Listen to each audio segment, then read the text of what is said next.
উঠে কাজের আর শেষ হয় না। আকাশটা আবার মেঘলা করছে, আবার নাকি ঝড় আসছে। কি বলবো, একটা ঝড় যেতে না যেতে যদি আরেকটা ঝড় আসে, মানুষগুলো যাবে কোথায়? যাদের বাড়ি ঘরের একদম খুব খারাপ অবস্থা। আমাদের এখানে একটা চালার ঘর ছিল একটা লাইনের ধারে, দুটো ঘর ভেঙে গেছে। তার সঙ্গে সঙ্গে এসে ওরা ঠিক করে দিয়েছে। সামনে স্কুল ছিল, দুদিন স্কুলের মধ্যে রেখেছে।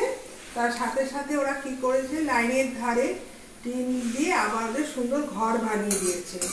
কি করবে, ওরাও তো মানুষ। আবার ওরা ভয় পাচ্ছে। এবার এদিকে বড় ডে, পাঁচখানে ঘর, তারপর তাদের লাইন। ছাদের থেকে যেমন দেখি ওদের দিকে খুব কষ্ট লাগে। কিছু তো আমার করার নেই। তাও আমাদের প্রশাসনিক খবর পাওয়ার সাথে সাথেই লোক পাঠিয়ে সব ঠিকঠাক করে। আমাদের বাড়ির কাছে দুটো পাম্প মেশিন আছে। একটা পাম্প মেশিন নষ্ট হয়ে গেছে, জল বাড়িতে আসছে না, মোটরে জল তুলতে পারছি না। কি যে ঝামেলায় পড়েছি, জল টেনে টেনে আমাকে কাজ করতে হচ্ছে। তাও আমার নিচে একটা সরু কল আছে, পাইপ টেনে টেনে একটু একটু করে জলে কাজ করতে হচ্ছে। মানে রাস্তার দুদিকে দুটো মোটর আছে, একটা মোটর নষ্ট হয়ে গেছে। এবার জল আসবে কি করে? এবার যাই হোক, আমি বাইরে থেকে কেটে বাইরে থেকে সব ধুয়ে নিয়েছি। কুমড়ো, পটল, আলু একসাথেই আমি করব। প্রথমে আমি আগে কি করছি, একটা তরকারি দেবো, একটা একটা করে হালকা হালকা করে একটু ভেজে নেব। এই পাশে দিয়েছি বড়ি ভাজবে, কেননা বড়ি ভাজি এ কারণেই লাউ বড়ি করবো। এই লাউটাকেও কেটে রেখেছি, আর এদিকে চালও ধুয়ে রেখেছি। এইগুলো কারণ হচ্ছে গ্যাস বাঁচানোর জন্য, মানে গ্যাসটাকেও বাঁচাতে হবে। এই তো ভোট শেষ না হতে হতে শুনছি পেট্রোলের দাম বেড়ে যাচ্ছে। এদিকে ছেলেরা সব লাফাচ্ছে ইউটিউবে, খুব ভালো খবর, গ্যাসের দাম কমছে। গ্যাসের দাম কমবে না বাড়বে কেউ সেটা বলতে পারছে না। আমার মনে হচ্ছে এবার গ্যাস হয়তো আবার 29-এ ভোটের আগে হয়তো আমার প্রায় বড়িটা ভাজতে দিয়ে দিয়েছি। আবার এখানে আমার হচ্ছে এই কাঁচিটার অবস্থা দেখেছো, চার দিক দিয়ে মরচে পড়ে যাচ্ছে। এটা আমার হচ্ছে সব রান্নাঘরেই থাকে, সমস্ত প্যাকেট কাটা, প্যাকেট কাটতে পারছি না। এই কেঁচিটার বয়স হচ্ছে 10 বছর, ফেলতে খুব কষ্ট লাগে। যে কোনো জিনিস ফেলার আগে না মনে খুব কষ্ট হয়, পয়সা দিয়ে জিনিস কিনে ফেলবো। আর এর ছুরিটা দিয়ে যেমন কিছু অনেক কিছু কাটাকুটি করা যায়, ছোটো ছোটো আলু টালু অনেক কিছু কাটা যায়। আমার দুটো জিনিসটা না একদম ধার নেই, তা ভেবেছি একটু ধার দেব। ধার দেওয়ার জন্য আমি সব যন্ত্রপাতিগুলো এনে রেখেছি, কিন্তু ধার দেওয়ার আর টাইম হচ্ছে। আজকে ঠিক করেছি যত কাজ থাকুক আগে এদেরকে চিকিৎসা করতে হবে, তাহলে আমাকে কাজ করতে আর দেবে না। এখানে আমি লাউ বড়িটা বসিয়ে দিলাম। এদিকে হাতা দিয়ে কি আর রান্না হয়? আমি ঘন্টার বদলে হাতা দিয়ে বেশি চেষ্টা করতে গেছিলাম, রেখে দিচ্ছি। তা আমি ঘন্টা দিয়ে লাগাতে যেমন সুবিধা হয়। এই কুমড়োটা আমার ভাজা হয়ে গেছে। এবার আমি দিচ্ছি পটল, পটলটাকেও একটু হালকা ভেজে নিচ্ছি। এগুলো একবারে কিন্তু বসিয়ে দেওয়া যায়, কিন্তু সকালটা থেকে কী হবে, পটলের কাঁচা গন্ধ, আলুর কাঁচা গন্ধ, রান্না যতই করাটা যায় কিন্তু কাঁচা গন্ধটা ঠিক থেকেই যায়। এবার কোনো আমি হলুদ নুন কিচ্ছু দিইনি, এটাও তো হতে থাকুক। তারপরে এটাকে এখন চাপা ঢাকা দিয়ে দিচ্ছি, এটাকে চাপা ঢাকা দিয়ে দিয়ে আর এটা হতে থাকুক। আর তারপর আমি দেবো আলু। এই ফাঁকে আমি একটা কাজ করি, বসে না থেকে হাতেরটা দিয়ে দিই, কেন কাজের দেখো হাতিকে মুখটা হয়তো জোর লেগে গেছে। বা কি করি, হ্যাঁ এইবার দেখো এখানে হারপিকটাকে আমি একটু লাগিয়ে নিয়েছি, নিয়ে আমি কি করছি, একটা হাতে প্লাস্টিক পরে নিচ্ছি।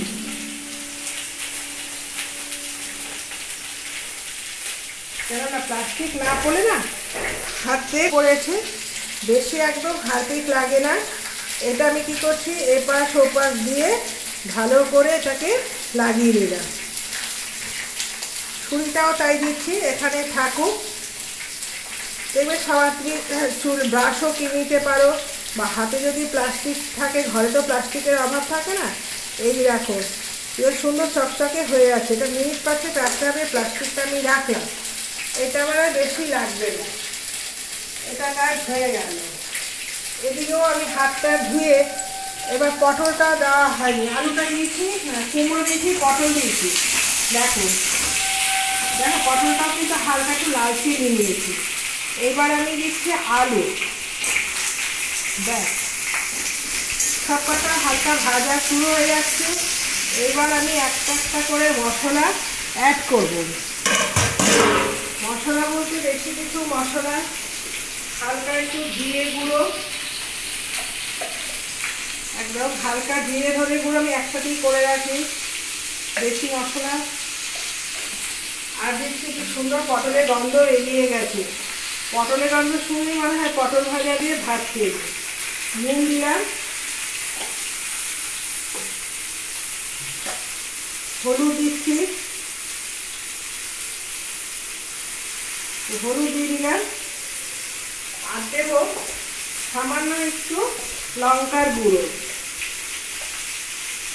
আর সামান্য একটু লঙ্কার গুঁড়ো। এবার দেবো মিষ্টি,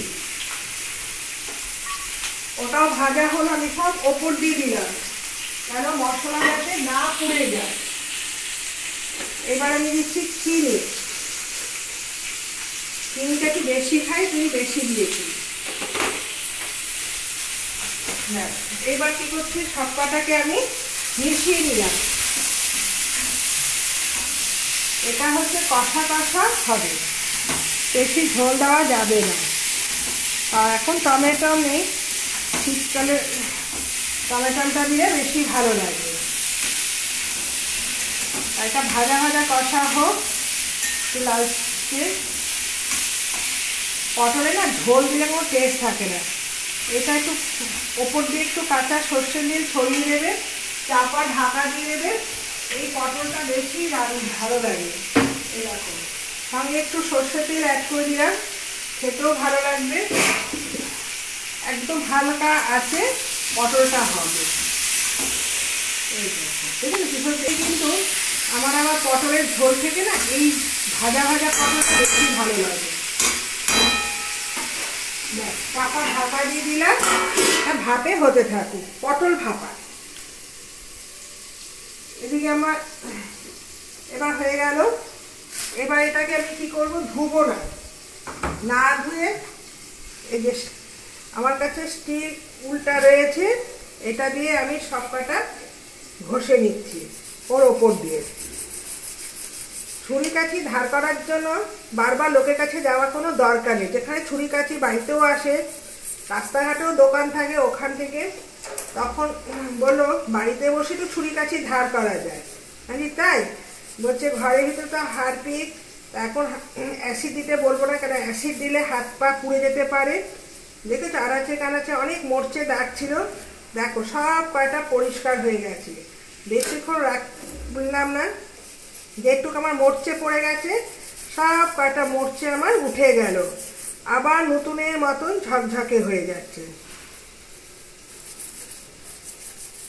এবার আমার এটা ধোয়া, দেখেছো তোমরা তাকিয়ে দেখো, যেমন মরচে দেখিয়েছিলাম সেরকম কিন্তু মরচে নেই। অন্তপক্ষে মাসে একবার বা দুবার যদি করতে পারো, তোমার এটা তোমার 10 বছর কেন প্রায় 50 বছরও টিকবে।